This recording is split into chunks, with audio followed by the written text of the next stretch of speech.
नमस्कार दोस्तों, आज हम अपनी इस वीडियो में एग्जाम एनालिसिस करेंगे आरआरबी एनटीपीसी 2020 एग्जाम का। तो 22 जनवरी 2021 को जो पहली शिफ्ट रही है उसमें जो भी क्वेश्चन पूछे गए हैं आज हम उनको इस वीडियो में डिस्कस करेंगे। इस वीडियो में जितने भी क्वेश्चन होंगे सभी 100% रियल क्वेश्चन होंगे जो कि आपके एग्जाम में पूछे गए हैं। एक भी क्वेश्चन ऐसा नहीं होगा जो कि आपके एग्जाम से रिलेटेड ना हो। तो अगर आपको वीडियो पसंद आए तो वीडियो को लाइक जरूर करें और साथ ही हमारे चैनल को भी सब्सक्राइब कर लें। तो चलिए देखते हैं हमारा पहला क्वेश्चन क्या है। तो पहला क्वेश्चन पूछा गया है, world earth day is observed every year on. तो वर्ल्ड अर्थ डे जो होता है ये हर साल कौन सी तारीख को ऑब्जर्व किया जाता है। तो डेज के ऊपर ही आज की शिफ्ट में दो क्वेश्चन पूछे गए हैं। डेज जो रहेगा मोस्ट इंपॉर्टेंट टॉपिक रहेगा। हर शिफ्ट में आपको एक से दो क्वेश्चन जरूर मिल रहे हैं डेज के ऊपर। तो वर्ल्ड अर्थ डे कब होता है, तो हमारा आंसर हो जाएगा 22 अप्रैल। 22 अप्रैल को हर साल ऑब्जर्व किया जाता है वर्ल्ड अर्थ डे को। All locations of Jantar Mantar are. तो जंतर मंतर से रिलेटेड एक क्वेश्चन पूछा गया था, हमको कंफर्म नहीं हो पाया है। तो जंतर मंतर हिंदुस्तान में टोटल 5 जगह लोकेटेड है, तो हम उसको डिस्कस कर लेते हैं। एक तो जंतर मंतर है न्यू दिल्ली में, फिर है जयपुर में, फिर आता है उज्जैन में, फिर आता है मथुरा में और फिर है वाराणसी में। टोटल 5 जंतर मंतर हैं हिंदुस्तान में जो कि लोकेटेड है न्यू दिल्ली, जयपुर, उज्जैन, मथुरा और वाराणसी में। तो ये आपको याद रखना है। अगला क्वेश्चन देखते हैं, इंद्रधनुष स्कीम इज रिलेटेड टू। तो आपसे एक क्वेश्चन पूछा गया था कि इंद्रधनुष स्कीम जो है जो कि इंडियन गवर्नमेंट के द्वारा लॉन्च करी गई थी ये किस चीज से रिलेटेड होती है। तो हमारा आंसर हो जाएगा वैक्सीनेशन। जो टीकाकरण होता है उससे रिलेटेड है इंद्रधनुष स्कीम जो कि लॉन्च करी गई है इंडियन गवर्नमेंट के द्वारा। कौन से साल में, 2014 में लॉन्च करा गया था। अगला क्वेश्चन देखते हैं, हु इज द इन्वेंटर और डिस्कवरर ऑफ HTML। तो एक ये क्वेश्चन पूछा गया आपसे HTML से रिलेटेड। HTML की फुल फॉर्म होती है हाइपर टेक्स्ट मार्कअप लैंग्वेज, जो कि एग्जाम में 4 से 5 बार अभी तक रिपीट हो चुकी है। तो इसके डिस्कवरर कौन है, इन्वेंशन किसके द्वारा करी गई थी। तो हमारा आंसर हो जाएगा टिम बर्नर-ली। टिम बर्नर-ली जो है इनके द्वारा खोज करी गई थी, इन्वेंशन करी गई थी HTML की। और टिम बर्नर-ली से आपको एक क्वेश्चन और याद आ रहा होगा कि www जो है उसकी इन्वेंशन किसने करी, तो वो भी है टिम बर्नर-ली ही। तो आपको याद रखना है, आगे हो सकता है एग्जाम में पूछ लिया जाए। अगला क्वेश्चन देखते हैं, official language of United Nation Organisation. तो आपसे एक क्वेश्चन पूछा गया था कि इनमें से कौन सी ऑफिशियल लैंग्वेज नहीं है यूनाइटेड नेशन ऑर्गेनाइजेशन की। तो उसमें आपको एक लैंग्वेज दी गई थी जो कि यूनाइटेड नेशन की ऑफिशियल लैंग्वेज नहीं है। तो हमको वो लैंग्वेज जो है वो कंफर्म नहीं हो पाई, लेकिन हमने जो टोटल 6 यूनाइटेड नेशन ऑर्गेनाइजेशन की ऑफिशियल लैंग्वेजेस हैं वो इस क्वेश्चन में डाली हैं। तो टोटल जो 6 ऑफिशियल लैंग्वेजेस है वो रहेंगी English, French, Chinese, Russian, Spanish और अरेबिक। ये टोटल 6 ऑफिशियल लैंग्वेजेस हैं यूनाइटेड नेशन ऑर्गेनाइजेशन की। तो इनके अलावा जो भी आपको ऑप्शन दिया गया था आपके एग्जाम में वो आपका करेक्ट आंसर था। अगला क्वेश्चन देखते हैं, who is also known by the name देश बंधु। तो बहुत ही इजी क्वेश्चन, काफी बार डिस्कस कर चुके हैं हम अपने चैनल पे कि देश बंधु के नाम से किसको जाना जाता था। तो हमारा आंसर हो जाएगा चित्तरंजन दास। तो चित्तरंजन दास जो थे इनको देश बंधु के नाम से भी जाना जाता था। तो जितने भी निकनेम्स रहते हैं जो कि इंपॉर्टेंट रहते हैं तो वो सभी एग्जाम्स में पूछे जाते हैं, मोस्ट इंपॉर्टेंट रहते हैं। अगला क्वेश्चन देखते हैं, Indira Gandhi atomic research centre is located in. तो हमने आपको बताया था कि इंदिरा गांधी से रिलेटेड जो भी हैं चीजें जो हिंदुस्तान में हैं वो इंपॉर्टेंट रहेंगी।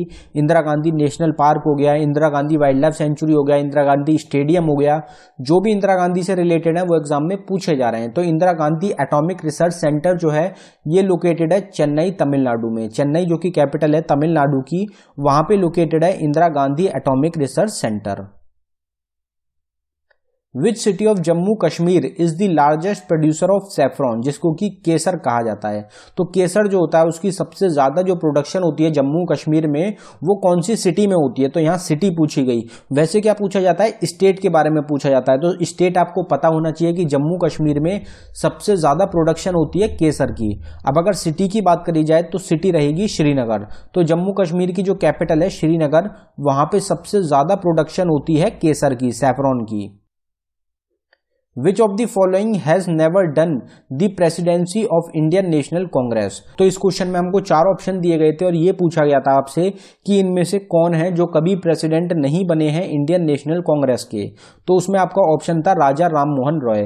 राजा राम मोहन रॉय जो है ये कभी भी प्रेसिडेंट नहीं बने हैं इंडियन नेशनल कांग्रेस के। तो ये आपका करेक्ट आंसर था। अगला देखते हैं question, concept of five year plan in India is taken from which country. तो 5-ईयर प्लान का जो कॉन्सेप्ट है वो हमने कौन सी कंट्री से लिया है, या फिर जो प्लानिंग कमीशन था उसका जो कॉन्सेप्ट है हमने कौन सी कंट्री से लिया था। तो हमारा आंसर हो जाएगा यूएसएसआर। तो रशिया से हमने कॉन्सेप्ट लिया था 5-ईयर प्लान का या फिर प्लानिंग कमीशन का। तो ये आपको याद रखना है, ये जो कंट्री से हमने बोरो किया है इंडियन कॉन्स्टिट्यूशन में, जो भी कॉन्सेप्ट बोरो करे गए हैं वो हमने कौन सी कंट्री से किए हैं बोरो, ये आपको जरूर पता होना चाहिए। इसके ऊपर भी एग्जाम्स में क्वेश्चन पूछे जाते हैं। National voters day is observed every year on. तो एक तो वर्ल्ड अर्थ डे के ऊपर पूछा गया था और दूसरा क्वेश्चन पूछा गया है नेशनल वोटर्स डे के ऊपर। नेशनल वोटर्स डे के ऊपर तो ज्यादातर सबको पता ही होगा कि कब होता है, काफी बार डिस्कस कर चुके हैं। तो हमारा आंसर हो जाएगा 25 जनवरी। 25 जनवरी को हर साल ऑब्जर्व किया जाता है नेशनल वोटर्स डे को। Who is awarded the Padma Bhushan award in 2020। तो एक ये क्वेश्चन पूछा गया था आपसे कि पद्म भूषण अवार्ड से 2020 में किसको सम्मानित किया गया था। तो हमारा आंसर था पीवी सिंधु। पीवी सिंधु जो था वो आपका करेक्ट आंसर था। पद्म भूषण अवार्ड मिला है 2020 में पीवी सिंधु को। तो जितने भी पद्म अवार्ड्स होते हैं वो इंपॉर्टेंट रहेंगे, भारत रत्न अवार्ड इंपॉर्टेंट रहेगा, बाकी और जो नेशनल अवार्ड्स होते हैं वो इंपॉर्टेंट रहेंगे।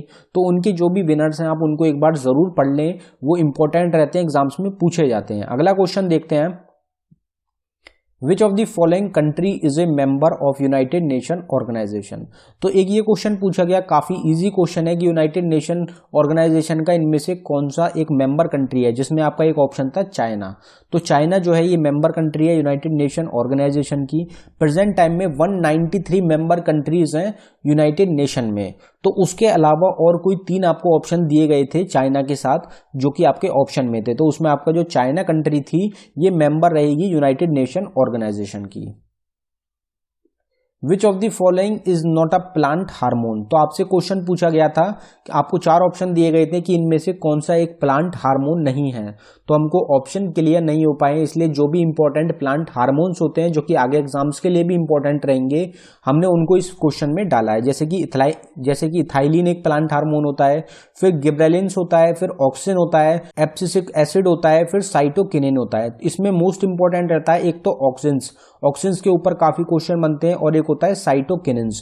इन दोनों के ऊपर काफी बार एग्जाम्स में क्वेश्चन पूछे जाते हैं, डायरेक्ट क्वेश्चन पूछे जाते हैं प्लांट हार्मोन से। तो ये जो होते हैं ये 5 इंपॉर्टेंट प्लांट हार्मोन्स होते हैं। अगला क्वेश्चन देखते हैं, which article of the Indian constitution is related to interest of minorities.